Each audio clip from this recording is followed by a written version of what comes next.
I just hung up with a client and they asked me, how much are closing costs on a mortgage? I get asked that question several times a week. And the answer is really, it depends. Most realtors, or not most, but many realtors seem to have been taught that it's 3% of the sales price of the home. But that's not really accurate because if you use a percentage, that doesn't calculate correctly, because if you're buying a $100,000 home and the appraisal is $500, that's one percentage. And then if you're buying a $400,000 home and the appraisal is $500, that's a much lower percentage.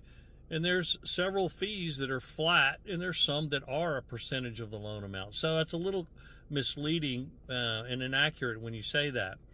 So closing costs are costs associated with buying the home, paying the appraiser, paying the title attorney, paying a processing and underwriting fee. When you add those up, that's your closing costs. There is another group of costs, and those are called prepaid items. And those are costs associated with owning the home, not buying the home, but owning it, like a year's worth of insurance and escrows and prepaid interest.